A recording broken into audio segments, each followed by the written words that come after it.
2 മന്ത്രിസ്ഥാനം ചോദിക്കാനൊരുങ്ങി കേരള കോൺഗ്രസ് ജോസഫ് വിഭാഗം. ഇന്നലെ രാത്രി വൈകി ചേർന്ന യോഗത്തിൽ 7 MLA-മാരും പങ്കെടുത്തു.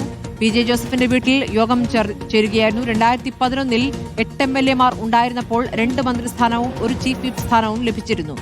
ലേബി സജീന്ദ്രൻ വിവരങ്ങളുമായി. ലേബി, ഇത്തവണ ജോസഫ് വിഭാഗത്തിന് ഗംഭീര വിജയമുണ്ടായിട്ടുണ്ട്.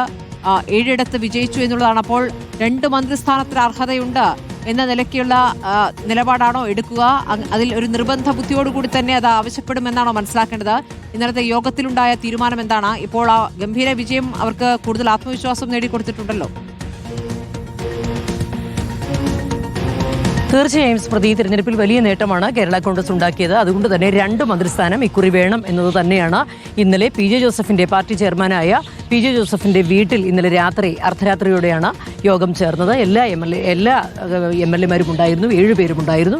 എല്ലാവരുടെയും യോഗത്തിൽ പൊതുവെ ഉയർന്ന ഒരു അഭിപ്രായം ഇത് തന്നെയാണ്.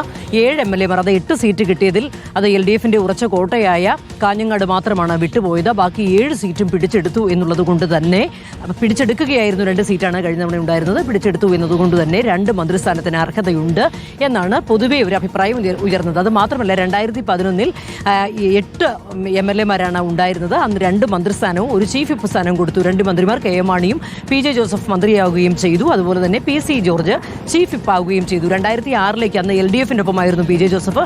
ആ സമയത്ത് പോലും 4 MLA-മാരുണ്ടായ സമയത്താണ് 1 മന്ത്രിസ്ഥാനം ലഭിച്ചത്. PJ ജോസഫിന്റെ ജോസഫ് ഗ്രൂപ്പിന്റെ ഒരു കാര്യം പറയുകയാണെങ്കിൽ 77-ൽ 8 MLA-മാരുമായി തുടങ്ങിയതാണ്. പിന്നീട് ഇങ്ങോട്ട് അത് ശോഷിച്ച് 8, 6 6, 4 കഴിഞ്ഞ തവണ അത് 2-ലേക്കും എത്തി. അവിടെ നിന്നാണ് ഒരു തിരിച്ചുവരവ് ഇപ്പോൾ 7 MLA-മാരിലേക്ക് ഉയർന്നിരിക്കുന്നത്.